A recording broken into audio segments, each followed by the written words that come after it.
ನೆನಪಿರಲಿ, 11ನೇ ತಾರೀಕು 12ನೇ ಅಭ್ಯರ್ಥಿ ಎಸ್ ಬಾಲಕೃಷ್ಣನ್. ಬ್ಯಾಲೆಟ್ನಲ್ಲಿ ಬಾಲನ್ ಅಂತ ಇರುವುದಿಲ್ಲ, ಎಸ್ ಬಾಲಕೃಷ್ಣನ್ ಅಂತ ಇರ್ತದೆ. 12ನೇ ಸಂಖ್ಯೆ, 11ನೇ ತಾರೀಕು 12ನೇ ಸಂಖ್ಯೆಗೆ ದಯವಿಟ್ಟು ಪ್ರಥಮ ಪ್ರಾಶಸ್ತ್ಯದ ಮತ ಹಾಕಿ ನ್ಯಾಯಾಂಗ ವ್ಯವಸ್ಥೆಯನ್ನು ಉಳಿಸಿ ಗಟ್ಟಿಗೊಳಿಸಿ ಅಂತ ಹೇಳ್ತಾ ಇದ್ದೇನೆ. ಜಾಗತಿಕ ಮಟ್ಟದಲ್ಲಿ ಅತಿ ದೊಡ್ಡ ಟ್ರೆಂಡಿಂಗ್ ಟಾಪಿಕ್ ಇವಾಗ ಏನು ಅಂತ ಕೇಳಿದರೆ ಖಂಡಿತವಾಗಿ ನೀವೆಲ್ಲ ಆನ್ಸರ್ ಮಾಡೋದು ಒಂದೇ ಆಗಿರುತ್ತೆ. ಇರಾನ್, ಇಸ್ರೇಲ್, ಅಮೇರಿಕ ನಡೀತಾ ಇರುವಂತಹ ಅತಿ ದೊಡ್ಡ ಸಂಘರ್ಷ ಅಂತ ನೀವು ಹೇಳ್ಬೋದು. ಆದರೆ ಇವತ್ತು ನಮ್ಮ ರಾಜ್ಯ ಕರ್ನಾಟಕದಲ್ಲಿ ಕನ್ನಡಿಗರ ನಡುವೆ ಟ್ರೆಂಡಿಂಗ್ ಟಾಪಿಕ್ ಏನಪ್ಪ ಅಂತ ಕೇಳಿದರೆ ನಿಮ್ಮ ಆನ್ಸರ್ ಏನಾಗಿರುತ್ತೆ? ದಯವಿಟ್ಟು ಈ ಒಂದು ವಿಚಾರವನ್ನು ಆಲಿಸುವವರು ಮೊದಲು ಕಮೆಂಟ್ ಮಾಡಿ, ನಂತರ ನಾನು ಮ್ಯಾಟ್ರಿಗೆ ಬರ್ತೀನಿ. ನೀವು ಇವಾಗ ಇದಕ್ಕೆ ಟಾಕ್ಸಿಕ್ ಅಥವಾ ಬೇರೆ ಏನಾದರೂ ಆನ್ಸರ್ ಮಾಡ್ಬೋದು, ಆದರೆ ಅದಲ್ಲ. ಅದಕ್ಕಿಂತಲೂ ಹೆಚ್ಚಾಗಿ ಜನ ವೀಕ್ಷಣೆ ಮಾಡ್ತಾ ಇರುವಂತಹ ಒಂದು ವಿಚಾರ ಏನಪ್ಪ ಅಂದರೆ ಅದು ವಕೀಲರ ಪರಿಷತ್ ಚುನಾವಣೆ ನಡೀತಾ ಇದೆ. ಈ ಒಂದು ಚುನಾವಣೆಯಲ್ಲಿ ಅದೇನು ಅಷ್ಟೊಂದು ಕ್ರೇಜ್ ಅಂತ ಕೇಳಿದರೆ, ಇಡೀ ಈ ಒಂದು ನಮ್ಮ ರಾಜ್ಯದಲ್ಲಿ ಜನಸಾಮಾನ್ಯರು ಇರ್ಬೋದು ಅಥವಾ ಒಂದು ರೀತಿಯಲ್ಲಿ ಮುಗ್ಧ ಬಡವ ಅಥವಾ ಭಾಷೆ ಹೆಸರಿನಲ್ಲಿ ಅಥವಾ ಜಾತಿ ಹೆಸರಿನಲ್ಲಿ ಇವೆಲ್ಲ ಪ್ರಕರಣಗಳನ್ನು ದಾಖಲಿಸಿಕೊಂಡಂತಹ ವ್ಯಕ್ತಿ ಅದು ಹೇಗೆ ಅದು ಈ ಒಂದು ಪ್ರಕರಣವನ್ನು ಇತ್ಯರ್ಥ ಮಾಡಬೇಕು ಅಂತ ಕೇಳಿದರೆ ಅದಕ್ಕೆ ಒಂದೇ ಒಂದು ಉತ್ತರ ಎಸ್ ಬಾಲನ್ ಅವರು. ಯಾಕಂತ ಹೇಳಿದರೆ ಅವರು ಸರ್ವೇಸಾಮಾನ್ಯವಾಗಿ ವಕೀಲರು ಅಂತ ಹೇಳುವಾಗ ನಮ್ಮ ಕೈಗೆ ಎಟಕುವುದಿಲ್ಲ. ಅವರೆಲ್ಲ 2 ಲಕ್ಷ, 3 ಲಕ್ಷ, 5 ಲಕ್ಷ, 10, 20 ಮೇಲೆ 1 ಕೋಟಿವರೆಗೂ ಹೋಗುತ್ತೆ.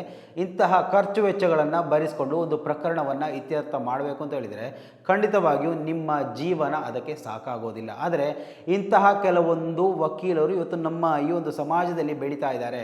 ನೋಡಿ, 36 ವರ್ಷಗಳ ಸುದೀರ್ಘವಾದಂತಹ ಆ ಒಂದು ವಕೀಲ ವೃತ್ತಿಯಲ್ಲಿ ಅವರು ನೋಡಿದಂತಹದ್ದು, ಅವರು ತಗೊಂಡಂತಹ ಪ್ರಕರಣಗಳು ಬರೀ ಬಡವರು, ಜಾತಿ, ಭಾಷೆ ಇಂತಹ ವಿಚಾರಗಳಿಗೆ ಸಂಬಂಧಪಟ್ಟು, ಹೋರಾಟಗಳಿಗೆ ಸಂಬಂಧಪಟ್ಟು, ಅದು ಕೂಡ ಯಾವುದೇ ಖರ್ಚು ವೆಚ್ಚ ಇಲ್ಲದೆ, 1 ರೂಪಾಯಿ ಖರ್ಚಿಲ್ಲದೆ ತಗೊಂಡಂತಹ ಪ್ರಕರಣಗಳು ಕೂಡ ಸಾವಿರಾರಿದೆ. ಇನ್ನು ಅವರು ಖರ್ಚೇ ತಗೊಳ್ಳೋದಿಲ್ಲ ಅಂತ ಕೇಳಿದರೆ ಅವರ ಜೀವನೋಪಾಯ ಕೂಡ ಇದೇ ಆಗಿದೆ. ಸೊ ಅವರಿಗೆ ಖರ್ಚು ತಗೊಳ್ಬೇಕಾಗತ್ತೆ. ಅವರು ಕೆಲವೊಂದು ಪ್ರಕರಣಗಳಲ್ಲಿ ಇಷ್ಟೇ ಅಂತ ಹೇಳಿ ತಗೊಳ್ಳೋದಿಲ್ಲ ಅಂತ ಕೂಡ ಅವರು ಸಂದರ್ಶನದಲ್ಲಿ ನಮ್ಮ ಜೊತೆಗೆ ಮಾತಾಡಿದರು. ಸೊ ಏನೇ ಇರಲಿ ಅವರ ಖರ್ಚು ವೆಚ್ಚಗಳು ಇದರಿಂದ ನಡೀತಾ ಹೋಗುತ್ತೆ. ಆದರೆ ನಾನು ನೀವುಗಳು ಈ ಒಂದು ವಿಚಾರದಲ್ಲಿ ಎಸ್ ಬಾಲನ್ ಅವರನ್ನು ಸಂಪರ್ಕ ಮಾಡೋದೇ ಆದರೆ ನೋಡಿ, ಖಂಡಿತವಾಗಿಯೂ ಇದು 100ಕ್ಕೆ 100% ನಾನು ನಿಮ್ಮಲ್ಲಿ ಹೇಳುವಂಥದ್ದು, ಅವರು ಯಾವುದೇ ಖರ್ಚನ್ನು ತಗೊಳ್ಳೋದಿಲ್ಲ.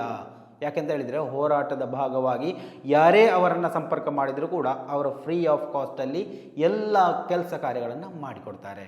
ನಿಮಗೆ ತಪ್ಪು ಮಾಹಿತಿಯನ್ನು ನಾನು ಕೊಡ್ತಾ ಇದ್ದರೆ ದಯವಿಟ್ಟು ನೀವೇ ಖುದ್ದಾಗಿ ಎಸ್ ಬಾಲನ್ ಅವರನ್ನು ಸಂಪರ್ಕ ಕೂಡ ಮಾಡ್ಬೋದು, ಅಥವಾ ಇನ್ಯಾರಲ್ಲೇ ಕೂಡ ಈ ಒಂದು ವಿಚಾರದ ಬಗ್ಗೆ ಮಾಹಿತಿಯನ್ನು ಕಲೆಕ್ಟ್ ಮಾಡ್ಬೋದು. ಸೊ ಈ ಒಂದು ವಿಡಿಯೋದಲ್ಲಿ ಈ ಒಂದು ವಿಚಾರದ ಬಗ್ಗೆ ಕಂಪ್ಲೀಟಾಗಿ ಮಾಹಿತಿಯನ್ನು ನಾನು ಕೊಡ್ತಾ ಇಲ್ಲ, ಅದರ ಒಂದು ಡಾಕ್ಯುಮೆಂಟರಿ ರೆಡಿ ಆದಂತಹ ಒಂದು ವಿಚಾರ ಸೋಷಿಯಲ್ ಮೀಡಿಯಾದಲ್ಲಿ ಇವತ್ತು ಶೇರ್ ಆಗ್ತಾ ಇದೆ. ಸೊ ಅದನ್ನು ಕಂಪ್ಲೀಟಾಗಿ ನಿಮ್ಮ ಮುಂದೆ ವಿವರಿಸ್ತಾ ಹೋಗ್ತೀನಿ. ಅದಕ್ಕೂ ಮೊದಲು ಈ ಒಂದು ವಿಡಿಯೋವನ್ನು ನೀವು ಮೊದಲನೇ ಬಾರಿ ವೀಕ್ಷಣೆ ಮಾಡ್ತಾ ಇದ್ದರೆ ಖಂಡಿತವಾಗಿಯೂ ಈ ಒಂದು ಚಾನಲನ್ನು ಸಬ್ಸ್ಕ್ರೈಬ್ ಮಾಡ್ಕೊಂಡು ನೋಡಿ. ಮಾತ್ರ ಅಲ್ಲ, ನಿರಂತರವಾಗಿ ಇಂತಹ ಅಪ್ಡೇಟ್ಗಳನ್ನು ನಿಮ್ಮ ಮುಂದೆ ತರುವಂತಹ ಪ್ರಯತ್ನವನ್ನು ನಾವು ಮಾಡ್ತೀವಿ. ನಿನ್ನೆ ರಾತ್ರಿಯ ಹೊತ್ತಿಗೆ ಹೋರಾಟಗಾರರು ಅಂತ ಹೇಳ್ಬೋದು, ಮಾಜಿ ಪೊಲೀಸ್ ಅಧಿಕಾರಿ ಅಂತ ಹೇಳ್ಬೋದು, ಏನು ಬೇಕಾದರೂ ಕರ್ಕೋಬೋದು, ಅಥವಾ ಇನ್ನು ಹಲವು ವಿವಾದಗಳಿಗೆ ಸಿಲುಕಿಕೊಂಡಂತಹ ಅವರ ವ್ಯಕ್ತಿ ಅಂತ ಕೂಡ ನೀವು ಕರಿಬೋದು, ಗಿರೀಶ್ ಮಟ್ಟಣ್ಣವರು. ಎಲ್ರಿಗೂ ಗೊತ್ತಿರುವಂಥದ್ದು, ಮೇ ಬಿ ನನ್ನ ಚಾನಲಿಗೆ ಬರುವಂತಹ ವೀಕ್ಷಕರಿಗೆ ಪ್ರಮುಖವಾಗಿ ಹೇಳಬೇಕಂತಹ ವಿಚಾರವೇ ಅಲ್ಲ, ಎಲ್ರಿಗೂ ಗೊತ್ತಿರುವಂತಹ ವ್ಯಕ್ತಿನೇ, ಚಿರಪರಿಚಿತ ವ್ಯಕ್ತಿ ಗಿರೀಶ್ ಮಟ್ಟಣ್ಣವರು ಒಂದು ಲೈವ್ ಮಾಡ್ತಾರೆ. ಈ ಲೈವ್ ಮಾಡಿದ ನಂತರ ಈ ಒಂದು ವಿಚಾರ ಒಂದು ರೀತಿಯಲ್ಲಿ ದೊಡ್ಡ ಮಟ್ಟದಲ್ಲಿ ಹರಡುತ್ತೆ ಅಂತಲೇ ಕೂಡ ಹೇಳ್ಬೋದು.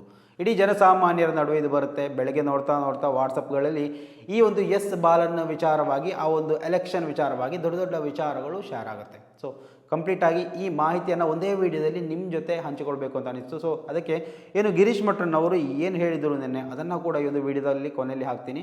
ಮಾತ್ರ ಅಲ್ಲ, ಎಸ್ ಬಾಲನ್ ಅಂದರೆ ಯಾರು, ಅವ್ರು ಏನು ಮಾಡ್ತಾಯಿದ್ರು ಅನ್ನೋದ್ರ ಬಗ್ಗೆ ಒಂದು ಕಂಪ್ಲೀಟ್ ಡಾಕ್ಯುಮೆಂಟರಿನೇ ಇವತ್ತು ನಮ್ಮ ಕೈಗೆ ಸಿಕ್ಕಿರುವಂಥದ್ದು, ಅದನ್ನು ಕೂಡ ಪ್ಲೇ ಮಾಡ್ತೀನಿ. ಸೊ ಕಂಪ್ಲೀಟಾಗಿ ನೋಡ್ಕೊಳ್ಳಿ, ಸಾಧ್ಯವಾದಷ್ಟು ಜನರಿಗೆ ತಲುಪಿಸುವಂತಹ ಒಂದು ವ್ಯವಸ್ಥೆಯನ್ನು ಕೂಡ ಮಾಡಿ.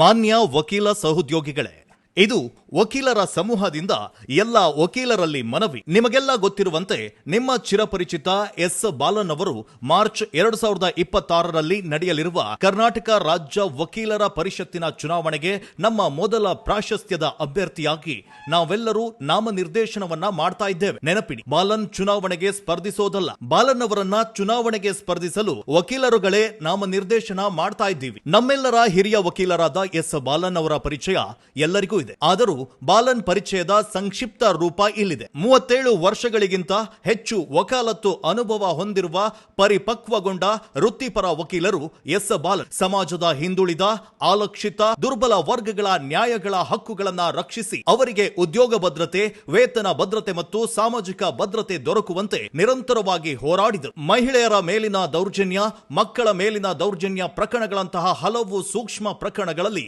ಪಬ್ಲಿಕ್ ಪ್ರಾಸಿಕ್ಯೂಟರ್ ಆಗಿ ಸೇವೆ ಸಲ್ಲಿಸಿದ್ದಾರೆ. ಸರ್ಕಾರ ಪೊಲೀಸರಿಂದ ಬಂಧಿಸಲ್ಪಟ್ಟ ಗಂಭೀರ ಅಪರಾಧ ಪ್ರಕರಣಗಳ ಅಮಾಯಕ ನಿರಪರಾಧಿಗಳಿಗೆ ನಿಸ್ವಾರ್ಥ ಸೇವೆಯಾಗಿ ಉಚಿತ ವಕಾಲತ್ತು ಮಾಡಿದ್ದಾರೆ. ಬಾಲನ್ ವಕೀಲರಾಗಿ ಮಾತ್ರವಲ್ಲ, ಸಂಘಟಕರಾಗಿಯೂ ಹಲವು ಕಾನೂನು ಚಳವಳಿಗಳ ನಾಯಕತ್ವವನ್ನ ವಹಿಸಿದ್ದಾರೆ. ವಕೀಲರ ಮೇಲೆ ದೌರ್ಜನ್ಯ ಆದಾಗ ಬೀದಿಗಿಳಿದು ವಕೀಲರನ್ನ ಸಂಘಟಿಸಿದ್ದಾರೆ. 2012ರಲ್ಲಿ ಸಿಟಿ ಸಿವಿಲ್ ಕೋರ್ಟ್ನಲ್ಲಿ ಸಂಭವಿಸಿದ ಪೊಲೀಸ್ ದೌರ್ಜನ್ಯಕ್ಕೆ ವಿರುದ್ಧ ನಡೆದ ವಕೀಲರ ಮಹಾ ಹೋರಾಟದಲ್ಲಿ ಮುಂಚೂಣಿಯಲ್ಲಿ ನಿಂತು ದಿನವೂ ಹಲವಾರು ಗಂಟೆಗಳು ವಕೀಲರನ್ನ ಉದ್ದೇಶಿಸಿ ಮಾತನಾಡಿ ವಕೀಲರ ಮೇಲಿನ, ವಿಶೇಷವಾಗಿ ಮಹಿಳಾ ವಕೀಲರ ಮೇಲಿನ ಪೊಲೀಸ್ ದಾಳಿಯನ್ನ ಖಂಡಿಸಿ ನ್ಯಾಯಕ್ಕಾಗಿ ಆಗ್ರಹಿಸಿದ್ರು. ಸರ್ಕಾರದ ಜವಾಬ್ದಾರಿಯನ್ನ ಎಲ್ಲೆಡೆಯಲ್ಲಿ ಪ್ರಶ್ನಿಸಿದ್ರು. ಪೋಕ್ಸೋ, ಲೋಕಾಯುಕ್ತ ಸೇರಿದಂತೆ ವಿವಿಧ ನ್ಯಾಯಾಂಗ ಮಟ್ಟಗಳಲ್ಲಿ ನ್ಯಾಯಪೀಠ ಮತ್ತು ವಕೀಲರ ಮಧ್ಯೆ ಉದ್ಭವಿಸಿದ ಸಂಘರ್ಷದ ಸಂದರ್ಭದಲ್ಲಿ ವಕೀಲರ ಪರವಾಗಿ ನಿರಂತರವಾಗಿ ಧ್ವನಿ ಎತ್ತಿದ್ರು. ವಕೀಲರ ಮೇಲೆ ದೌರ್ಜನ್ಯ ಅಥವಾ ಅನ್ಯಾಯ ನಡೆದಾಗ ಕಾನೂನುಬದ್ಧವಾಗಿ ಅವರಿಗೆ ಬೆಂಬಲವಾಗಿ ನಿಂತಿದ್ದಾರೆ. ವಕೀಲರ ವಿರುದ್ಧ ಬೇರೆ ಬೇರೆ ನ್ಯಾಯಾಲಯದಲ್ಲಿ ಪ್ರಕರಣ ದಾಖಲಾದಾಗ ಅಂತಹ ವಕೀಲರ ಪರವಾಗಿ ರಾಜ್ಯ ಮತ್ತು ಹೊರ ರಾಜ್ಯದಲ್ಲಿ ತನ್ನದೇ ಖರ್ಚಿನಲ್ಲಿ ಸಂತ್ರಸ್ತ ವಕೀಲರ ಪರವಾಗಿ ಕಾನೂನು ಹೋರಾಟವನ್ನ ನಡೆಸಿದ್ದಾರೆ. ಬಾಲನ್ ಅವರು ವಕೀಲರು, ಸಂಘಟಕರು ಮಾತ್ರವಲ್ಲ, ಅವರೊಬ್ಬರು ನ್ಯಾಯಾಂಗದ ವಕ್ತಾರರು, ಉಪನ್ಯಾಸಕರು, ಚರ್ಚಾಕಾರರು. ಹೌದು, ಬಾಲನ್ ಅವರ ಆಯ್ಕೆ ನ್ಯಾಯಾಂಗದ ವ್ಯವಸ್ಥೆ ವಕೀಲ ಸಮುದಾಯಕ್ಕೂ ವಕ್ತಾರಿಕೆಯನ್ನ ಕೊಡುತ್ತದೆ. ಬಾಲನ್ ಅವರು ರಾಷ್ಟ್ರೀಯ ಮತ್ತು ಪ್ರಾದೇಶಿಕ ಮಾಧ್ಯಮಗಳಲ್ಲಿ ಚಿರಪರಿಚಿತ ಚರ್ಚಾಕಾರ ಮತ್ತು ಉತ್ತಮ ವಾಗ್ಮಿ. ರಾಜಕೀಯ, ಸಾಮಾಜಿಕ ಮತ್ತು ಆರ್ಥಿಕ, ಕಾನೂನಾತ್ಮಕ ವಿಚಾರಗಳಲ್ಲಿ ಅವರು ಜನರ ಧ್ವನಿಯಾಗಿದ್ದಾರೆ. ಕರ್ನಾಟಕ, ಆಂಧ್ರಪ್ರದೇಶ, ತಮಿಳುನಾಡು, ಕೇರಳ ರಾಜ್ಯದಲ್ಲಿ ಕ್ರಿಮಿನಲ್ ಕಾನೂನು ಕುರಿತು ಅನೇಕ ಉಪನ್ಯಾಸಗಳು, ತರಬೇತಿ ಕಾರ್ಯಕ್ರಮ ನಡೆಸಿರೋದ್ರಿಂದ ದಕ್ಷಿಣ ಭಾರತದ ಯುವ ವಕೀಲರಲ್ಲಿ ಅವರು ಅತ್ಯಂತ ಚಿರಪರಿಚಿತರು ಮತ್ತು ಸುಲಭ ಸಂಪರ್ಕ ಯೋಗ್ಯರು. ಹೊಸ ಕಾಯ್ದೆಗಳು ಜಾರಿಯಾದಾಗ, ಕಾಯ್ದೆಗಳು ತಿದ್ದುಪಡಿಯಾದಾಗ, ಕಾನೂನುಗಳನ್ನೇ ಬದಲಿಸಿದಾಗ ತಕ್ಷಣ ಅದನ್ನ ಅಧ್ಯಯನ ಮಾಡಿ ವಿಚಾರ ಸಂಕಿರಣವನ್ನ ಏರ್ಪಡಿಸಿ ಜ್ಞಾನದ ಅರಿವನ್ನ ಎತ್ತರಿಸಿದ್ದಾರೆ. ದೀರ್ಘ ವರ್ಷಗಳ ಜನಪರ ಹೋರಾಟ ಮತ್ತು ಜನರ ವಕೀಲ ಎಂದು ಪಡೆದ ಖ್ಯಾತಿಗೆ ಗೌರವವಾಗಿ ಕರ್ನಾಟಕ ಸರ್ಕಾರವು 2024ರಲ್ಲಿ ಕರ್ನಾಟಕ ರಾಜ್ಯೋತ್ಸವ ಪ್ರಶಸ್ತಿಯನ್ನ ನೀಡಿ ಸನ್ಮಾನಿಸಿದೆ. ಸರ್ಕಾರಕ್ಕೆ ಅರ್ಜಿಯನ್ನ ಹಾಕದೆ ಸರ್ಕಾರವೇ ಇತಿಹಾಸದಲ್ಲಿ ಮೊದಲ ಬಾರಿ ನ್ಯಾಯಾಂಗ ಕ್ಷೇತ್ರದಲ್ಲಿ ವಕೀಲರೊಬ್ಬರಿಗೆ ರಾಜ್ಯೋತ್ಸವ ಪ್ರಶಸ್ತಿ ನೀಡಿ ಗೌರವಿಸಿದೆ. ಇದು ಅವರ ನೈತಿಕ, ಪ್ರಾಮಾಣಿಕತೆ ಮತ್ತು ಸಾರ್ವಜನಿಕ ಬದ್ಧತೆಗೆ ದೊರೆತ ಮಾನ್ಯತೆ. ಎಲ್ಲದಕ್ಕಿಂತ ಮುಖ್ಯವಾಗಿ ಇದು ಕರ್ನಾಟಕದ ವಕೀಲ ಸಮುದಾಯಕ್ಕೆ ಸಿಕ್ಕಂತಹ ಗೌರವ. ಬಾಲನ್ ಅವರ ಅಭ್ಯರ್ಥಿತ್ವವು ವೈಯಕ್ತಿಕ ಆಸೆ ಅಥವಾ ಆಕಾಂಕ್ಷೆಯ ಪ್ರಯತ್ನವಲ್ಲ. ರಾಜ್ಯದ ವಿವಿಧ ಭಾಗಗಳ ನೂರಾರು ವಕೀಲರು ಮತ್ತು ಕೆಲಸವನ್ನ ಹತ್ತಿರದಿಂದ ಗಮನಿಸಿ ಒಮ್ಮತದಿಂದ ಅವರನ್ನ ಸ್ಪರ್ಧೆಗೆ ಒತ್ತಾಯಿಸಿದ್ದಾರೆ. ಹಾಗಾಗಿ ಬಾಲನ್ ಸ್ಪರ್ಧೆ ಮಾಡ್ತಿದ್ದಾರೆ. ಬಾಲನ್ ಅವರ ದೂರದೃಷ್ಟಿ ಯೋಜನೆಗಳು ಮತ್ತು ಬದ್ಧತೆ ಕರ್ನಾಟಕ ರಾಜ್ಯ ವಕೀಲ ಪರಿಷತ್ತಿಗೆ ಘನತೆಯನ್ನ ತಂದುಕೊಡುತ್ತೆ. ವಕೀಲರಿಗೆ ಚೇಂಬರ್ ಸೌಲಭ್ಯ, ವಕೀಲರು ಮತ್ತು ಕುಟುಂಬಗಳಿಗೆ ವಿಶೇಷ ವೈದ್ಯಕೀಯ ವಿಮೆ, ವಕೀಲರಿಗೆ ಪಿಂಚಣಿ ಯೋಜನೆ ಮತ್ತು ಜೂನಿಯರ್ ವಕೀಲರಿಗೆ ಉತ್ತಮವಾದ ಕಲ್ಯಾಣ ಯೋಜನೆ ಇತ್ಯಾದಿ ಮೂಲ ಸೌಕರ್ಯ ಮತ್ತು ಕಲ್ಯಾಣ ಯೋಜನೆಗಳು ಬಾಲನ್ ಅವರ ಮುಂದಿದೆ. ಯುವ ಮತ್ತು ಜೂನಿಯರ್ ವಕೀಲರಿಗೆ ಶಕ್ತಿ ನೀಡುವುದು ಬಾಲನ್ ಅವರ ಮುಖ್ಯ ಗುರಿಯಾಗಿದೆ. ಜೂನಿಯರ್ಗಳಿಗೆ ಭತ್ಯೆ ಮತ್ತು ಕನಿಷ್ಠ ವೇತನ ಮಾನದಂಡ, ಕೌಶಲ್ಯ ಅಭಿವೃದ್ಧಿ ಕಾರ್ಯಕ್ರಮಗಳು, ಹೊಸದಾಗಿ ನೋಂದಾಯಿತ ವಕೀಲರಿಗೆ ನೇಮಕಾತಿ ವ್ಯವಸ್ಥೆ ಮತ್ತು ಪರಿಷತ್ ಸಂಘ ಚುನಾವಣೆಯಲ್ಲಿ ಯುವ ವಕೀಲರಿಗೆ ಅವಕಾಶವನ್ನ ನೀಡುವ ಚಿಂತನೆಯನ್ನ ಬಾಲನ್ ಹೊಂದಿದ್ದಾರೆ. ವೃತ್ತಿಯ ನೈತಿಕತೆ ಮತ್ತು ಗೌರವ ಕಾಪಾಡುವುದು ಬಾಲನ್ ಆಶಯವಾಗಿದೆ. No gift, no cash vote ತತ್ವದ ಆಧಾರದ ಮೇಲೆ ಪಾರದರ್ಶಕ ಚುನಾವಣೆಗಳು ನಡೀಬೇಕು ಅಂತ ಬಾಲನ್ ವಹಿಸ್ತಾರೆ. ಅಡ್ವೊಕೇಟ್ ಆಕ್ಟ್ 1961ರ ಅಡಿ ಮಿಸ್ ಕಂಡಕ್ಟ್ ವ್ಯಾಖ್ಯಾನ ಸುಧಾರಣೆ ವೃತ್ತಿಗೆ ಕಳಂಕ ತರಬಹುದು. ಅನಿಯಂತ್ರಿತ ಅಂಶಗಳ ನಿವಾರಣೆ, ನಕಲಿ ಶಿಕ್ಷಣ ದಾಖಲೆಗಳಿಂದ ಪ್ರವೇಶ ಪಡೆದ ನಕಲಿ ವಕೀಲರ ಗುರುತಿಸಿ ಹೊರಹಾಕುವುದು ಬಾಲನ್ ಅವರ ಗುರಿಗಳಲ್ಲಿ ಒಂದಾಗಿದೆ. ಸಂಶೋಧನೆ ಮತ್ತು ನ್ಯಾಯೋದ್ದೇಶಿತ ಆಡಳಿತ ಇಲ್ಲ ಅಂದ್ರೆ ವಕೀಲ ಸಮುದಾಯ ಸೊರಗುತ್ತೆ ಅಂತ ಬಾಲನ್ ನಂಬಿದವರು. ಅದಕ್ಕಾಗಿ ಕಾನೂನು ಶಿಕ್ಷಣ ಹಾಗೂ ಕಾನೂನು ಕಾಲೇಜುಗಳ ಸುಧಾರಣೆ, ಈ ಲೈಬ್ರರಿ ಸ್ಥಾಪನೆ, ನ್ಯಾಯಾಂಗ ಭ್ರಷ್ಟಾಚಾರ ನಿಯಂತ್ರಣ ಕ್ರಮಗಳನ್ನು ಕೈಗೊಳ್ಳಬೇಕಿದೆ. ಅಲ್ಪಸಂಖ್ಯಾತ, ದಲಿತ, ಹಿಂದುಳಿದ ವರ್ಗಗಳ ವಕೀಲರ ಕಲ್ಯಾಣ ಮತ್ತು ವಕೀಲರ ಮೇಲೆ ಪೊಲೀಸ್ ದೌರ್ಜನ್ಯಕ್ಕೆ ಕಟ್ಟುನಿಟ್ಟಾದ ಪ್ರತಿರೋಧ ತೋರಿಸಬೇಕಿದೆ. ಅದಕ್ಕಾಗಿ ಬಾರ್ ಕೌನ್ಸಿಲ್ಗೆ ಬಾಲನ್ ನಾಯಕತ್ವ ಬೇಕಾಗಿದೆ. ಒಟ್ಟಾರೆಯಾಗಿ ಎಸ್ ಬಾಲನ್ ಅವರು ಜನಪರ ಅನುಭವ ಸಂಪನ್ನ ಮತ್ತು ನೈತಿಕತೆ ಹಾಗೂ ಸಂವಿಧಾನಕ್ಕೆ ಬದ್ಧವಾಗಿರುವ ವಕೀಲರಾಗಿದ್ದಾರೆ. ಕಾನೂನು ವೃತ್ತಿಯ ಭವಿಷ್ಯವನ್ನ ಬಲಿಷ್ಠ, ನ್ಯಾಯಬದ್ಧ ಮತ್ತು ಎಲ್ಲರನ್ನ ಒಳಗೊಳ್ಳುವ ನಾಯಕತ್ವದ ಕಡೆಗೆ ಕೊಂಡೊಯ್ಯುವ ಸಾಮರ್ಥ್ಯವನ್ನ ಹೊಂದಿದ್ದಾರೆ. ಕಾನೂನು ವಲಯದ ನಿಜವಾದ ಹಿತಾಸಕ್ತಿಯನ್ನ ಬಯಸುವ ಪ್ರತಿಯೊಬ್ಬ ವಕೀಲರಿಗೂ ಬಾಲನ್ ಅವರ ಅಭ್ಯರ್ಥಿತನ ಸಹಜ ಆಯ್ಕೆಯಾಗಿದೆ. ಹಾಗಾಗಿ ಎಲ್ಲ ವಕೀಲರು, ಹಿರಿಯ ಅನುಭವಿ ವಕೀಲರು, ಯಶಸ್ವಿ ಸಂಘಟಕರು ಆಗಿರುವ ಎಸ್ ಬಾಲನ್ ಅವರನ್ನ ಮೊದಲ ಪ್ರಾಶಸ್ತ್ಯದ ಬಹುಮತದಿಂದ ಆಯ್ಕೆ ಮಾಡಬೇಕು ಅಂತ ವಕೀಲರಾದ ನಾವೆಲ್ಲರೂ ನಿರ್ಧರಿಸೋಣ. ಅಡ್ವೊಕೇಟ್ ಎಸ್ ಬಾಲಕೃಷ್ಣನ್ ಅವರ ಅಭಿಮಾನಿಗಳು ಮತ್ತು ಅಪಾರ ಜನಸಮೂಹ ಅವರನ್ನ ಪ್ರೀತಿಯಿಂದ ಬಾಲನ್ ಸರ್ ಅಂತ ಕರೀತಾರೆ. ಇವತ್ತು ಅವರು ಏನು ರಾಜ್ಯದ ವಕೀಲರ ಪರಿಷತ್ತಿನ ಚುನಾವಣೆ ಇದೆ, ನಮ್ಮ ಬಾಲನ್ ಸರ್ 11ನೇ ತಾರೀಕಿಗೆ ನಡೀತಕ್ಕಂತಹ ಮಾರ್ಚ್ 11ನೇ ತಾರೀಕಿಗೆ 12ನೇ ಸಂಖ್ಯೆಯ ಅಭ್ಯರ್ಥಿಯಾಗಿ ಈ ವಕೀಲರ ಪರಿಷತ್ ಸ್ಟೇಟ್ ಬಾರ್ ಕೌನ್ಸಿಲ್ಗೆ ಅಭ್ಯರ್ಥಿಯಾಗಿ ಕಣಕ್ಕೆ ಇಳಿದಿದ್ದಾರೆ. ಹೀಗಾಗಿ ಬಾಲನ್ ಸರ್ ಬಗ್ಗೆ ಒಂದೆರಡು ಮಾತು ನಾನು ಹೇಳಬೇಕನ್ನಿಸ್ತು, ಅದಕ್ಕೆ ನಾನು ಮಾತಾಡ್ತಾ ಇದ್ದೀನಿ. ಮೊದಲಿಗೆ ಈ ವಕೀಲರ ಸಂಘ ಅದರ ಪ್ರಾಮುಖ್ಯತೆ ಏನು ನೋಡಿ. ಈ ವಕೀಲರು ಅಡ್ವೊಕೇಟ್ ಅಂತ ಹೇಳಿದರೆ ತಮ್ಮೆಲ್ಲರಿಗೂ ಕೂಡ ಗೊತ್ತಿರೋ ಹಾಗೆ ಕೋರ್ಟ್ನಲ್ಲಿ, ನ್ಯಾಯಾಲಯದಲ್ಲಿ ವಾದ ವಿವಾದ ಮಾಡುವಂತಹ ಪ್ರತಿನಿಧಿಗಳು, ಕ್ಲೈಂಟ್ಗಳನ್ನು ಪ್ರತಿನಿಧಿಸ್ತಾ ಇರ್ತಾರೆ. ಅವರ ಒಂದು ದೊಡ್ಡ ಸಮೂಹ ಇದೆ ಇಡೀ ದೇಶಾದ್ಯಂತ, ಮತ್ತು ಆಯಾ ರಾಜ್ಯಗಳಲ್ಲಿ ಬಾರ್ ಕೌನ್ಸಿಲ್ ಅಂತ ಪ್ರತಿಯೊಂದು ರಾಜ್ಯದಲ್ಲಿ ಕೂಡ ಇರ್ತದೆ. ಇದು 1926 the Indian bar council act ಪ್ರಕಾರ ಅದನ್ನು ಜಾರಿಗೆ ತಗೊಂಡು ಬಂದರು. ಆ್ಯಕ್ಚುಲಿ 1672ರಿಂದಲೇ ನಮ್ಮ ದೇಶದಲ್ಲಿ ಈ ಕೋರ್ಟ್ ಪದ್ಧತಿ ಜಾರಿಗೆ ಬಂತು. ಅಲ್ಲಿಂದ 1961ವರೆಗೆ ಅನೇಕ ಸುಧಾರಣೆಗಳು ಈ ವ್ಯವಸ್ಥೆಯಲ್ಲಿ ಆದವು. ಈ ಏನು ಅಡ್ವೊಕೇಟ್ಸ್ ವಕೀಲರ ಸಂಘ ಇದೆ, ಒಂದು ದೊಡ್ಡ ಸಮೂಹ ಇದೆ, ನಮ್ಮ ಸಾಮಾಜಿಕ ಬದಲಾವಣೆ, ಸಾಮಾಜಿಕ ಪರಿವರ್ತನೆಯಲ್ಲಿ ಬಹಳಷ್ಟು ದೊಡ್ಡ ಪಾತ್ರ ವಹಿಸಿದೆ. ನೀವು ನೋಡಿರ್ಬೋದು,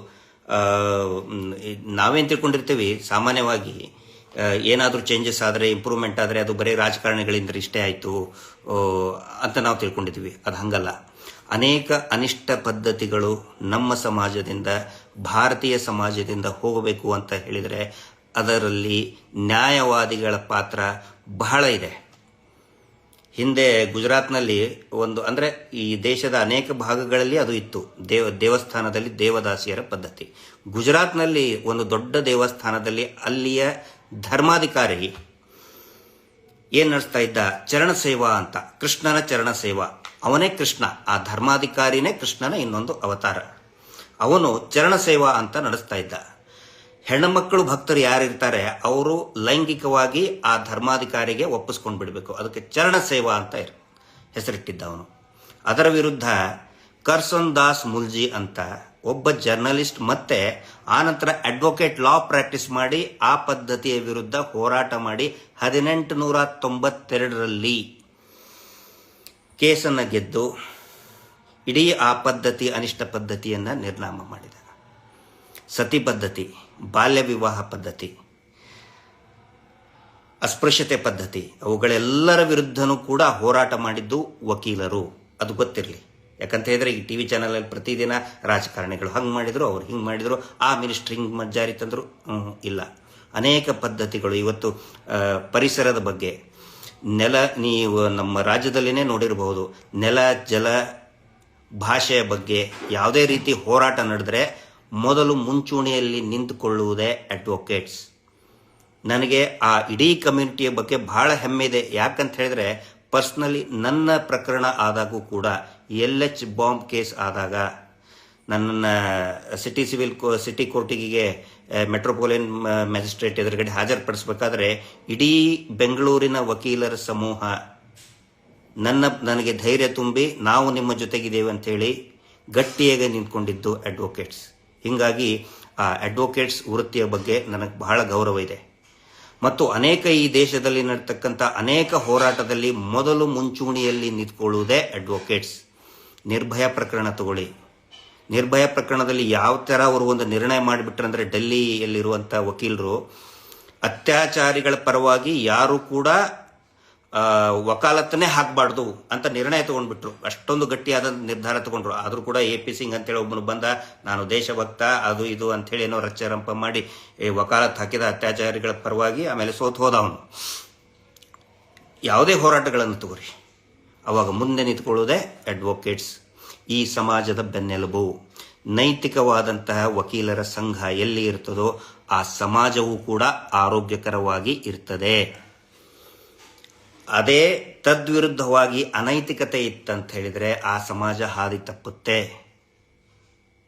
ಇಂತಹ ಒಂದು ವಕೀಲರ ಸಂಘಕ್ಕೆ, ಎಲ್ಲರೂ ಕೂಡ ಹೆಮ್ಮೆ ಪಡ್ತಕ್ಕಂತಹ ವಕೀಲರ ಸಂಘಕ್ಕೆ ಚುನಾವಣೆ ಮಾರ್ಚ್ 11ನೇ ತಾರೀಕಿಗೆ ನಡೀತಾ ಇದೆ. ಬಾಲನ್ ಸರ್ ಅಭ್ಯರ್ಥಿಯಾಗಿದ್ದಾರೆ. ಬಾಲನ್ ಸರ್ ವಿಶೇಷತೆ ಏನು ಈ ಚುನಾವಣೆಯಲ್ಲಿ ಅಂತ ಹೇಳಿದರೆ, ಅವರು ಯಾಕೆ ಆಯ್ಕೆ ಆಗಬೇಕು ನಮ್ಮ ನ್ಯಾಯಾಂಗ ವ್ಯವಸ್ಥೆಯಲ್ಲಿ ಅಂತ ಹೇಳಿದರೆ, ನೋಡಿ, ಅವರು ಕ್ಯಾಂಡಿಡೇಟ್ ಆಗಬೇಕು ಆಗಬಾರ್ದು ಅಂಥೇಳಿ ಒಂದು ಮೀಟಿಂಗ್ ಕರೀತಾರೆ. ಅವಾಗ ಅವ್ರಿಗಿಂತ ಬಾಲನ್ ಸರ್ಗಿಂತ ಜಾಸ್ತಿ ಆಸಕ್ತಿ ತೋರಿಸಿದ್ದೇ ಅವರ ಹಿತೈಷಿಗಳು ಮತ್ತು ಅಪಾರ ಅಭಿಮಾನಿಗಳು. ಇಲ್ಲ ಸರ್, ನೀವು ನಿಲ್ಲಲೇಬೇಕು ಅಂತ ಒಂದು ಅಭಿಪ್ರಾಯ ಬಂದ ಮೇಲೆ ಬಾಲನ್ ಸರ್ ನಾಮಿನೇಷನ್ ಹಾಕ್ತಾರೆ. ನಾಮಿನೇಷನ್ ಹಾಕಬೇಕಾದ್ರೆ 1,25,000 ರೂಪಾಯಿ ಡಿಪಾಸಿಟ್ ಇಡಬೇಕು. ಆ ಡಿಪಾಸಿಟಲ್ಲಿ 1 ರೂಪಾಯಿಯನ್ನು ಕೂಡ ಬಾಲನ್ ಸರ್ ಕೊಡೋದಿಲ್ಲ. ಎಲ್ಲ ಅವರ ಹಿತೈಷಿಗಳೇ, ಅವರ ಹಿತೈಷಿ ಅಡ್ವೊಕೇಟ್ಗಳೇ ದುಡ್ಡನ್ನು ಶೇಖರಣೆ ಮಾಡಿ ಆ 1,25,000 ರೂಪಾಯಿ ಡಿಪಾಸಿಟನ್ನು ತುಂಬ್ತಾರೆ. ಬಾಲನ್ ಸರ್ ಅವರೆಲ್ಲರಿಗೂ ಕೂಡ ಅವರ ಪರವಾಗಿ ಪ್ರಚಾರ ಮಾಡ್ತಕ್ಕಂತಹ, ಕ್ಯಾಂಪೇನ್ ಮಾಡ್ತಕ್ಕಂತಹ ಪ್ರತಿಯೊಬ್ಬ ಅಡ್ವೊಕೇಟ್ಗಳಿಗೂ ಕೂಡ ಹೇಳ್ತಾರೆ, ಸ್ಟ್ರಿಕ್ಟ್ ಆಗಿ ಹೇಳ್ತಾರೆ, ನಾನು ಯಾವ ಕಾರಣಕ್ಕೂ ಕೂಡ ಓಟಿಗೆ ದುಡ್ಡನ್ನು ಕೊಡಲ್ಲ.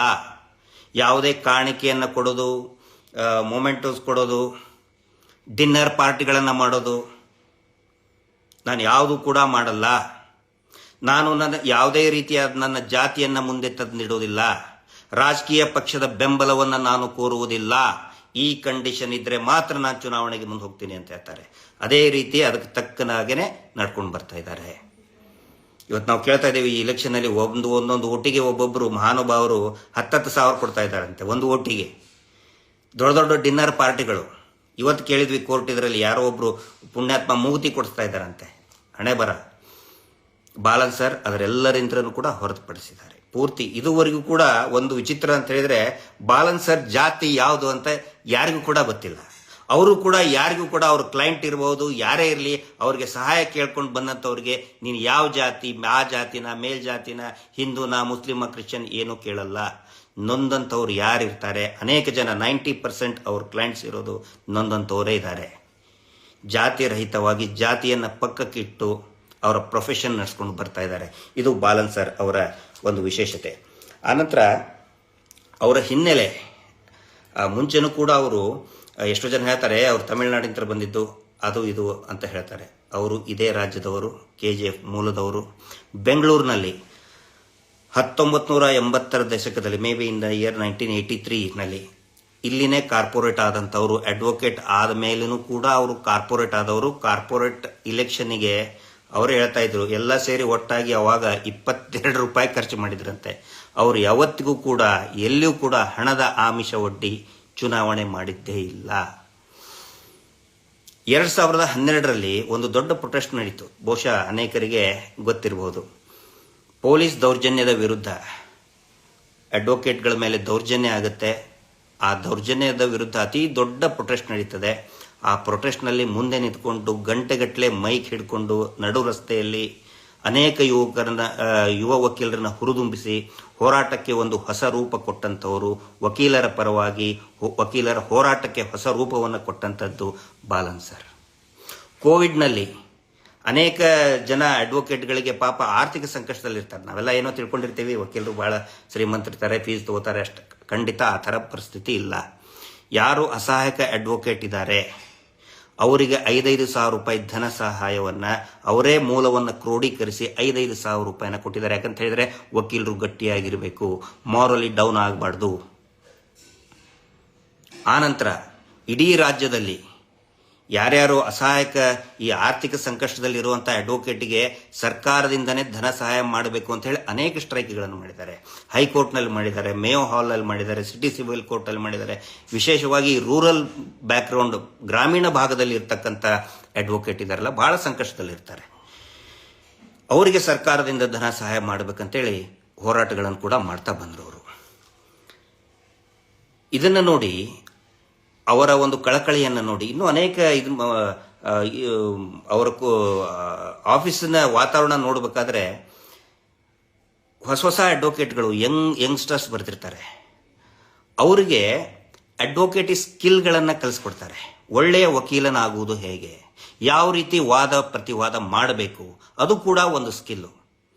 ಅವ್ರ ಒಂದು ಅನಿಸಿಕೆ ಅಂತ ಹೇಳಿದ್ರೆ, ಈ ಸ್ಕಿಲ್ ನನ್ನ ಹತ್ರ ಇದೆ. ಬಾಲನ್ ಸರ್ ಯಾಕೆ ಫೇಮಸ್ ಇದ್ದಾರೆ ಅಂತ ಹೇಳಿದ್ರೆ, he is one of the best trial advocate, one of the best cross examination advocate ಅಂತ ಕರೀತಾರೆ. ತಮಿಳುನಾಡು ಇರ್ಬೋದು, ಉತ್ತರ ಪ್ರದೇಶ ಇರ್ಬೋದು, ಗುಜರಾತ್ ಇರ್ಬೋದು, ರಾಜಸ್ಥಾನ ಇರ್ಬೋದು, ಇಡೀ ದೇಶದ ಬೇರೆ ಬೇರೆ ಭಾಗಗಳಲ್ಲಿ ಪ್ರಮುಖ ಕೇಸ್ಗಳಿಗೆ ಬಾಲನ್ ಅವ್ರನ್ನ ಇನ್ವೈಟ್ ಮಾಡ್ತಾರೆ. ಆದರೆ ಆ ಒಂದು ಪ್ರತಿಭೆ ನನ್ನಲ್ಲಿ ಮಾತ್ರ ಇರಬಾರ್ದು, ಹೊಸ ಪೀಳಿಗೆಗೂ ಕೂಡ ಆ ಪ್ರತಿಭೆ ಬರಬೇಕಂತೇಳಿ ಸ್ಕಿಲ್ ಕೂಡ ಕಲಿಸ್ಕೊಡ್ತಾರೆ. ಕೋವಿಡ್ ಅಲ್ಲಿ ಎಲ್ಲ ಕೋರ್ಟ್ಗಳು ನಿಮ್ಗೆ ಗೊತ್ತಿರ್ಬೋದು, ತಿಂಗಳಗಟ್ಟಲೆ ಕೋರ್ಟ್ ಆಫ್ ಇದ್ದು, ಆದರೆ ಆನ್ಲೈನ್ ಕ್ಲಾಸ್ ಕೂಡ ಮಾಡಿದ್ದಾರೆ. ಯಾಕಂತ ಹೇಳಿದ್ರೆ ಹೊಸ ತರುಣರು, ಹೊಸ ಅಡ್ವೊಕೇಟ್, ಹೊಸ ಪೀಳಿಗೆ ಸಮಾಜಕ್ಕೆ ಕೊಡುಗೆಯನ್ನು ಕೊಡಲಿ ಅನ್ನೋ ಒಂದು ಕಾರಣಕ್ಕೆ ಬಾಲನ್ ಸರ್ ಅವರು ಆ ಒಂದು ಸೇವೆಯನ್ನು ಮಾಡ್ತಾ ಇದ್ದಾರೆ. ಕೋರ್ಟ್ನಲ್ಲಿ ಏನಾದರೂ ಸಮಸ್ಯೆ ಆದರೆ, ಅವರ ಮರ್ಯಾದೆಗೆ, ಅಡ್ವೊಕೇಟ್ ಒಂದು ಸ್ವಾಭಿಮಾನಕ್ಕೆ ಧಕ್ಕೆ ಬಂದರೆ ಎಲ್ಲರೂ ಕೂಡ ಅಪ್ರೋಚ್ ಆಗೋದು ಬಾಲನ್ ಸರ್ಗೆ. ಯಾಕಂತ ಹೇಳಿದ್ರೆ ಅವರ ಮಾರ್ಗದರ್ಶನಕ್ಕೋಸ್ಕರ ಕಾಯ್ತಾ ಇರ್ತಾರೆ, ಯಾವ ರೀತಿ ಇದನ್ನು ಫೈಟ್ ಮಾಡಬೇಕು ಅಂತ ಹೇಳಿ. ಹೀಗಾಗಿ ಬಾಲನ್ ಸರ್ಗೆ ಅಡ್ವೊಕೇಟ್ ಆಫ್ ಅಡ್ವೊಕೇಟ್ಸ್ ಅಂತ ಕರೀತಾರೆ. ನ್ಯಾಯವಾದಿಗಳ ನ್ಯಾಯವಾದಿ ಅಂತ ಹೇಳಿ ಅವರ ಆತ್ಮೀಯರು ಅವರಿಗೆ ಕರೀತಾರೆ. ಇನ್ನೂ ಒಂದು ಮುಖ್ಯವಾದಂಥ ನಾನು ಕಂಡಂಥದ್ದು ಏನಂತ ಹೇಳಿದ್ರೆ, ಜುಡಿಷಿಯರಿ ಕರಪ್ಷನ್ ಬಗ್ಗೆ, ನ್ಯಾಯಾಂಗ ವ್ಯವಸ್ಥೆಯಲ್ಲಿರತಕ್ಕಂಥ ಭ್ರಷ್ಟಾಚಾರ. ಇವತ್ತು ನೀವು ನೋಡಿರ್ಬೋದು, ಜೈಲಿಗೆ ಹೋಗಿ ಬರ್ಬೇಕು. ಯಾಕಂದರೆ ನಮ್ಮ ವ್ಯವಸ್ಥೆ ಯಾವ ರೀತಿ ಇದೆ ಅನ್ನೋದನ್ನು ಅರ್ಥ ಮಾಡಬೇಕು ಅಂತ ಹೇಳಿದ್ರೆ ಒಂದು ಸಾರಿ ಜೈಲಿಗೆ ಹೋಗಿ ಬರಬೇಕು. ಜೈಲಿನಲ್ಲಿ ಇದು ಬಂದವ್ರಿಗೆ ಗೊತ್ತಿರ್ತದೆ. ನಾನು ಕೂಡ 47 ದಿನ LH ಬಾಂಬ್ ಕೇಸ್ನಲ್ಲಿ 47 ದಿನ ಇದ್ದೆ. ಎಷ್ಟೋ ಜನ ಪಾಪ ಅದರಲ್ಲಿರೋರು ಅಮಾಯಕರು ಇರ್ತಾರೆ, ಅವ್ರಿಗೆ ಯಾಕೆ ಜೈಲಲ್ಲಿ ಇದ್ದೀನಿ ಅಂತಲೇ ಗೊತ್ತಿರುವುದಿಲ್ಲ. ಪೊಲೀಸರು ಎಲ್ಲರೂ ಒಳ್ಳೆಯವರು ಅಂತ ನಾನು ಹೇಳಲ್ಲ, ಅತ್ಯಂತ ಕೆಟ್ಟ ಪೊಲೀಸರು ಕೂಡ ಇರ್ತಾರೆ. ಯಾರನ್ನೋ ದೊಡ್ಡ ದೊಡ್ಡ ಪ್ರಭಾವಿಗಳನ್ನ ರಕ್ಷಣೆ ಮಾಡೋದ್ರ ಸಲುವಾಗಿ ಅಮಾಯಕರು ತಗೊಂಡು ಬಂದು ಹಾಕಿಬಿಡ್ತಾರೆ. ಅಂತವ್ರನ್ನ ಇನ್ನು ಯಾರ್ಯಾರ ದೊಡ್ಡ ದೊಡ್ಡ ಶ್ರೀಮಂತ ಲಾಯರ್ಗಳು, ಶ್ರೀಮಂತ ಲಕ್ಷಗಟ್ಟಲೆ ಕೋಟಿಗಟ್ಟಲೆ ಫೀಸು ವಸೂಲಿ ಮಾಡುವಂಥ ಲಾಯರ್ಗಳ ಮುಖಾಂತರ ಆ ಶ್ರೀಮಂತ ಪ್ರಭಾವಿ ಅಕ್ಯೂಸ್ಡ್ ಬಚಾವಾಗಿ ಅಮಾಯಕರು ಜೈಲಲ್ಲಿ ಕೊಳಿತಾ ಇರ್ತಾರೆ. ಜುಡಿಷಿಯರಿನಲ್ಲಿ ಹೈಯೆಸ್ಟ್ ಕರಪ್ಷನ್ ಇದೆ. ಇತ್ತೀಚೆಗೆ ನೀವು ನೋಡಿರ್ಬೋದು, NCERTದಲ್ಲಿ ಬಹಳ ದೊಡ್ಡ ವಿವಾದನೆ ಆಯಿತು. 8th ಸ್ಟ್ಯಾಂಡರ್ಡ್ನಲ್ಲಿ ಜುಡಿಷಿಯರಿ ಕರಪ್ಷನ್ ಅಂತ ಹೇಳಿದ್ರೆ ನ್ಯಾಯಾಂಗ ವ್ಯವಸ್ಥೆಯಲ್ಲಿ ಇರ್ತಕ್ಕಂಥ ಕರಪ್ಷನ್. ಸುಮಾರು ಜನ ಅದ್ರ ಬಗ್ಗೆ ಮಾತಾಡೋದಕ್ಕೆ ಹಿಂದೇಟ್ ಹಾಕ್ತಾರೆ. ಅಯ್ಯೋ, ಜಡ್ಜ್ಗಳು ಕರಪ್ಷನ್ನು, ನ್ಯಾಯಾಂಗ ಕೋರ್ಟ್ನಲ್ಲಿ ಕರಪ್ಷನ್ ಅಂತ ಹೇಳಿದ್ರೆ ನಾಳೆ ನಮ್ಮ ಕೇಸಿಗೆ ಎಲ್ಲಿ ಹೊಡೆತ ಬೀಳ್ತದಪ್ಪ, ನಾವು ಮಾತಾಡಬಾರ್ದು ಅಂತೇಳಿ ಎಲ್ಲರೂ ಸೇಫ್ ಆಗಿರ್ಬೇಕಂತೇಳಿ ಸುಮ್ಮನೆ ಇರ್ತಾರೆ. ಆದರೆ ಬಾಲನ್ ಸರ್ ನೇರವಾಗಿ ದಿಟ್ಟತನದಿಂದ ಜುಡಿಷಿಯರಿ ಕರಪ್ಷನ್ ಬಗ್ಗೆ ಮಾತಾಡ್ತಾರೆ, ಧ್ವನಿ ಎತ್ತುತ್ತಾರೆ. ಯಾಕಂತ ಹೇಳಿದ್ರೆ ಇದರಿಂದ ನೇರ ಪ್ರತಿಕೂಲ ಪರಿಣಾಮ ಬೀರುವುದೇ ಬಡ ಕ್ಲೈಂಟ್ಗಳ ಮೇಲೆ, ಜನಸಾಮಾನ್ಯರ ಮೇಲೆ ಮತ್ತು ಸಾಮಾನ್ಯ ಅಡ್ವೊಕೇಟ್ಗಳ ಮೇಲೆ. ಇಬ್ಬರು ಅಡ್ವೊಕೇಟ್ ಇರ್ತಾರೆ. ಒಬ್ಬರು ಪಾಪ ಏನು ನೊಂದಂಥವ್ರ ಪರವಾಗಿ ಸಣ್ಣ ಮಟ್ಟದ ಫೀಸ್ ತಗೊಂಡಿರ್ತಾರೆ, ಇನ್ನೊಬ್ಬನು ಕೊಂದಂಥವ್ರ ಪರವಾಗಿ ಕೋಟಿಗಟ್ಟಲೆ ಲಕ್ಷಗಟ್ಟಲೆ ಫೀಸ್ ತಗೊಂಡು ಮಾಡ್ತಿರ್ತಾನೆ. ನ್ಯಾಯ ಎಲ್ಲಿದೆ ಅಲ್ಲಿ ಹೋಗ್ಬೇಕಲ್ಲ. ದುಡ್ಡು ಇರೋನ ಹತ್ರನೇ ಅವರು ಜಡ್ಜ್ಗಳ ಜೊತೆಗೆ ಮಾಡಿ ಅಂತ ಸಾಕಷ್ಟು ಕೇಸ್ ಇದೆ ಈ ದೇಶದಲ್ಲಿ. ಜಡ್ಜ್ಗಳೇ ದುಡ್ಡು ತಗೊಂಡು ತೀರ್ಮಾನ ಕೊಟ್ಟಂತ ಅನೇಕ ಉದಾಹರಣೆಗಳು ಇದೆ. ಇತ್ತೀಚೆಗೆ ಅದು ಸಂಖ್ಯೆ ಜಾಸ್ತಿ ಆಗಿದೆ. ಆದರೆ ಇದ್ರ ಬಗ್ಗೆ ಮಾತಾಡೋದಕ್ಕೆ contempt of court, court corruption ಬಗ್ಗೆ ಮಾತಾಡೋದು it is not a contempt of court. ಸುಮಾರು ಜನ ಮಾತಾಡೋದಿಲ್ಲ. ಆದರೆ ಬಾಲನ್ ಸರ್ ನೇರವಾಗಿ ಮಾತಾಡ್ತಾರೆ. ಯಾಕಂತ ಹೇಳಿದ್ರೆ ನಿಜವಾದ ನ್ಯಾಯವಾದಿತನ ಉಳಿಬೇಕು, ಬೆಳಿಬೇಕು ಅಂತೇಳಿ. ಇದು ನನಗೆ ತುಂಬ ಇಷ್ಟವಾದಂತಹ ಅವರ ಒಂದು ಕ್ಯಾರೆಕ್ಟರ್.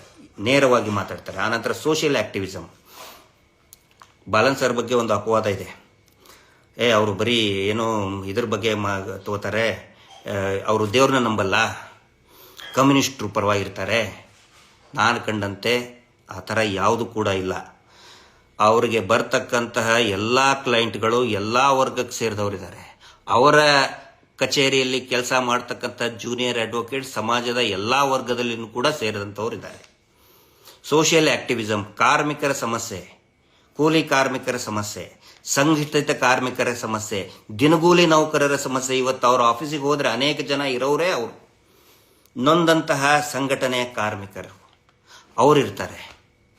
ಮೊನ್ನೆ ಈ ರಾಜ್ಯದ APP ಏನಿದ್ದಾರೆ, ದಿನಗೂಲಿ ಬೇಸಿಸ್ ಮೇಲೆ, ಡೈಲಿ ವೇಜಸ್ ಬೇಸಿಸ್ ಮೇಲೆ, ಕಾಂಟ್ರಾಕ್ಟ್ ಬೇಸಿಸ್ ಮೇಲೆ ಕೆಲಸ ಮಾಡ್ತಾ ಇದ್ದಾರೆ.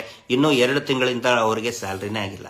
ಬಾಲನ್ ಸರಿಗೆ ಅವ್ರಿಗೆ ಒಂದು ಮಾತು ಹೇಳಿದೆ ಸರ್, ಈ ಥರ ಇಮಿಡಿಯೇಟ್ ಆಗಿ ಕನ್ಸರ್ನ್ಡ್ ಆಫೀಸರಿಗೆ ಮಾತಾಡಿದರು. ಅಂದರೆ ದುಡಿಯುವ ವರ್ಗಕ್ಕೆ ಬೆನ್ನೆಲುಬಾಗಿ ನಿಂತಂಥವರು ಬಾಲನ್ ಸರ್. ಅದಕ್ಕಾಗಿ ಅವರಿಗೆ ರಾಜ್ಯೋತ್ಸವ ಪ್ರಶಸ್ತಿಯನ್ನು ಕೂಡ ಕೊಟ್ಟಿದ್ದಾರೆ. ಬಹಳ ವಿರಳ. ನ್ಯಾಯಾಂಗ ವ್ಯವಸ್ಥೆಯಲ್ಲಿ ದುಡಿಯೋರನ್ನ ಗುರುತಿಸಲ್ಲ, ಈ ಸಮಾಜನ ಗುರುತಿಸಲ್ಲ, ಮಾಧ್ಯಮ ಗುರುತಿಸಲ್ಲ. ಆದರೆ ಬಾಲನ್ ಸರ್ ಅವರ ಒಂದು ಪ್ರತಿಭೆಯನ್ನು ಗುರುತಿಸಿ 2024ರಲ್ಲಿ ಅವರಿಗೆ ರಾಜ್ಯೋತ್ಸವ ಪ್ರಶಸ್ತಿಯನ್ನು ಕೂಡ ಕೊಟ್ಟರು. ಇಂಥವರು ವ್ಯವಸ್ಥೆಯಲ್ಲಿ ಇರಬೇಕು. ನಾನು ಯಾಕೆ ಇಷ್ಟೊಂದು ಅವ್ರ ಬಗ್ಗೆ ಅಭಿಮಾನದಿಂದ ಮಾತಾಡ್ತಾ ಇದ್ದೀನಿ ಅಂತ ಹೇಳಿದ್ರೆ, ಕಳೆದ 13 ವರ್ಷದಿಂದ ಸೌಜನ್ಯ ಹೋರಾಟದಲ್ಲಿ ಎಲ್ಲರೂ ಕೂಡ ನೊಂದ್ಕೊಂಡು ಬಿಟ್ಟಿದ್ದಾರೆ. ಧರ್ಮಸ್ಥಳ ಗ್ರಾಮದಲ್ಲಿ ನಡೆದಂಥ ಅನೇಕ ಅತ್ಯಾಚಾರಗಳು, ಭೂಕಬಳಿಕೆ, ಬಡ್ಡಿ ದಂಧೆಯಿಂದ ಎಲ್ಲರೂ ಕೂಡ ನೊಂದ್ಕೊಂಡು ಬಿಟ್ಟಿದ್ದಾರೆ. ಯಾಕೆ ನಿರಾತಂಕವಾಗಿ ಆ ಪ್ರಭಾವಿಗಳು ನಡ್ಸ್ಕೊಂಡು ಬರ್ತಾ ಇದ್ದಾರೆ ಅಂತ ಹೇಳಿದರೆ ಯಾರು ಅವ್ರಿಗೆ ಕೇಳೋರು ಇರಲಿಲ್ಲ. ನ್ಯಾಯಾಂಗ ವ್ಯವಸ್ಥೆಯಲ್ಲಿ ಅವರಿಗೆ ಯಾರು ಪ್ರಶ್ನೆ ಮಾಡುವಂಥವ್ರು ಇರಲಿಲ್ಲ. ಆದರೆ ಬಾಲನ್ ಸರ್, ಇನ್ನೂ ಅನೇಕ ಅಡ್ವೊಕೇಟ್ಗಳು ಕೂಡ, ನಮ್ಮ ತಾರಾನಾಥ್ ಪೂಜಾರಿ ಇರ್ಬೋದು, ಬಾಲಕೃಷ್ಣ ಸರ್ ಇರ್ಬೋದು, ಧನಂಜಯ್ ಸರ್ ಇರ್ಬೋದು, ವಿಜಯ ವಾಸು ಪೂಜಾರಿ ಅವರು, ಇನ್ನೂ ಅನೇಕ ಇವರಿದ್ದಾರೆ. ಬಾಲನ್ ಸರ್ ಗಟ್ಟಿಯಾಗಿ ನಮ್ಮ ಜೊತೆಗೆ ಸೌಜನ್ಯ ಹೋರಾಟದ ಪರವಾಗಿ ನಿಂತ್ಕೊಂಡು, ಸಾಕಷ್ಟು ಟೀಕೆಗಳು ಬಂದವು, ಅವರಿಗೆ ಕೇರೇ ಮಾಡಲಿಲ್ಲ. ಈ ಹಿಂದೆನೂ ಕೂಡ ಯಾವ್ಯಾವ ಹೋರಾಟದ ಪರವಾಗಿ ಇದ್ದಾರೆ, ಅನೇಕರು ದೊಡ್ಡ ದೊಡ್ಡ ಪ್ರಭಾವಿಗಳು ಅವರಿಗೆ ಟೀಕೆ ಮಾಡ್ತಾನೆ ಇರ್ತಾರೆ. Don't care. ನಮ್ಮ ಹೋರಾಟಕ್ಕೆ ಒಂದು ಆಧಾರ ಸ್ತಂಭವಾಗಿ ಒಂದು ಹಿಂದೂ ಹೆಣ್ಮಗಳು, ಸತ್ತಂಥವ್ರು ಎಲ್ಲರೂ ಕೂಡ ಹಿಂದೂ ಭಕ್ತರು, ಅವರ ಪರವಾಗಿ, ಭಕ್ತರ ಪರವಾಗಿ ಅನ್ಯಾಯ ಆಗಿದೆ ಅಂತೇಳಿ ನಿಂತ್ಕೊಂಡಂಥವ್ರು ಬಾಲನ್ ಸರ್. ಅವ್ರಿಗಿರುವಂಥ ಇದನ್ನೇನು ಪ್ರೊಪಗಂಡ ಮಾಡೋದೇನೋ, ದೇವ್ರು ನಂಬಲ್ಲ, ಆದರೆ ದೇವರನ್ನ ನಂಬತಕ್ಕಂತಹ ಭಕ್ತರು ಹತ್ಯೆ ಆದಾಗ, ಬಡ್ಡಿ ದಂಧೆಯಿಂದ ನೊಂದಾಗ ಅವರ ಪರವಾಗಿ ನಿಂತ್ಕೊಂಡಂಥವರು ನಮ್ಮ ಬಾಲನ್ ಸರ್. ಇನ್ನೂ ಅನೇಕ ಯುವ ವಕೀಲರು ಈ ಹೋರಾಟದ ಪರವಾಗಿ, ನಮ್ಮ ರಂಗನಾಥ್ ಸರ್ ಇದ್ದಾರೆ, ರಂಗನಾಥ್ ರೆಡ್ಡಿ ಸರು, ತುಂಬ ಜನ ಈಗ ಬರ್ತಾ ಇದ್ದಾರೆ. ಬಟ್ ಎಲ್ಲರಿಗೂ ಕೂಡ ಒಂದು ಧೈರ್ಯ ಏನಂತ ಹೇಳಿದ್ರೆ, ಎಸ್, ಬಾಲನ್ ಸರ್ ಈ ಹೋರಾಟದಲ್ಲಿದ್ದಾರೆ. ಅವ್ರು ಇದೊಂದೇ ಅಲ್ಲ, ಯಾವ ಹೋರಾಟದಲ್ಲಿ ಬಾಲನ್ ಸರ್ ಇರ್ತಾರೆ ಎಲ್ಲರಿಗೂ ಕೂಡ ಒಂದು ಧೈರ್ಯ ಇರ್ತದೆ. ಹೀಗಾಗಿ ನಾನು ಬಾಲನ್ ಸರ್ ಬಗ್ಗೆ ಇವತ್ತು ಮಾತಾಡಬೇಕಾಗಿ ಬಂತು. ಈ ಇಲೆಕ್ಷನ್ ಬಗ್ಗೆ ಒಂದು ವಿಶೇಷತೆ ಏನಂತ ಹೇಳಿದ್ರೆ, ಇಡೀ ಇದ್ರದ್ದು ವೋಟರ್ಸ್ ಯಾರು ಅಂತ ಹೇಳಿದ್ರೆ ರಿಜಿಸ್ಟರ್ಡ್ ನೋಂದಾಯಿತ ಅಡ್ವೊಕೇಟ್ಗಳಿರ್ತಾರೆ. ಬೇರೆ ಬೇರೆ ಒಂದೊಂದು ಜಿಲ್ಲೆಯಿಂದ 5 ಜನ, 6 ಜನ, 10 ಜನನೂ ಕೂಡ ಕಂಟೆಸ್ಟ್ ಮಾಡಿದ್ದಾರೆ. ಹೀಗಾಗಿ ಈಗ ಮಂಡ್ಯದಲ್ಲಿರ್ತಕ್ಕಂಥ ಒಂದು ವಕೀಲರ ಸಮೂಹ ಏನಿದೆ, ಅವರು ಮಂಡ್ಯ ಜಿಲ್ಲೆಯವರಿಗೇನೆ ಪ್ರೆಫರೆನ್ಸ್ ಕೊಡ್ತಾರೆ. ಕಲಬುರಗಿಯಲ್ಲಿ ಇರತಕ್ಕಂಥ ಅಡ್ವೊಕೇಟ್ಸ್ ಕಲಬುರಗಿ ಜಿಲ್ಲೆಯಲ್ಲಿರ್ತಕ್ಕಂತಹ ಕ್ಯಾಂಡಿಡೇಟ್ಗಳಿಗೆ ಪ್ರೆಫರೆನ್ಸ್ ಕೊಡ್ತಾರೆ. ಮತ್ತು ಅನೇಕ ಜನ ಅತ್ಯಂತ ಸಚ್ಚಾರಿತ್ರ್ಯ ಇರುವಂಥ ಹಿರಿಯ ಅಡ್ವೊಕೇಟ್ಸ್ಗಳು ಕೂಡ ಮತ್ತು ಯಂಗ್ ಆ್ಯಂಡ್ ಎನರ್ಜೆಟಿಕ್ ಅಡ್ವೊಕೇಟ್ಸ್ಗಳು ಕೂಡ ಇಲೆಕ್ಷನ್ಗೆ ನಿಂತಿದ್ದಾರೆ. ನಾನು ಅವರೆಲ್ಲರಿಗೂ ಕೂಡ ಆಲ್ ದ ಬೆಸ್ಟ್ ಹೇಳ್ತಾ ಇದ್ದೇನೆ. ಅವರೆಲ್ಲರಿಗೂ ಕೂಡ ನಾವು ಗೌರವವನ್ನು ಕೊಡ್ತಾ ಇದ್ದೇವೆ. ಆದರೆ ನಾನು ವಿನಂತಿ ಮಾಡ್ಕೊಳ್ಳೋದೇನಂತ ಹೇಳಿದರೆ, ಇದು ಬರೀ ಒಂದೇ ವೋಟ್ ಅಂತ ಇರಲ್ಲ, ಪ್ರಿಫರೆನ್ಸ್ ವೋಟ್ ಇರ್ತದೆ. ಫಸ್ಟ್ ಪ್ರಿಫರೆನ್ಸ್, ಸೆಕೆಂಡ್ ಪ್ರಿಫರೆನ್ಸ್ ಅಂತೇಳಿ ಎಲ್ಲರೂ ಕೂಡ ದಯವಿಟ್ಟು ಆ ಜಿಲ್ಲೆಯಲ್ಲಿ ನಿಮ್ಮ ಕ್ಯಾಂಡಿಡೇಟ್ ಯಾರಿದ್ದಾರೆ, ಫಸ್ಟ್ ಪ್ರಯಾರಿಟಿ ದಯವಿಟ್ಟು ಬಾಲನ್ ಸರ್ ಕೊಡಿ. ನಾನು ನಮ್ಮ ಎಲ್ಲ ವಕೀಲ ಮಿತ್ರರಿಗೆ, ಸ್ನೇಹಿತರಿಗೆ ವಿನಂತಿ ಮಾಡ್ಕೊತಾ ಇದ್ದೇನೆ. ಯಾಕಂತ ಹೇಳಿದ್ರೆ, ನಾವು ಅನೇಕ ಈಗ ನಮ್ಮ ಮೇಲೆ ಈ ಫೇಕ್ ಡಿಫೆಮೇಷನ್ ಕೇಸ್ ಹಾಕಿಸಿದ್ದಾನೆ ನಕಲಿ ದೇವಮಾನವ.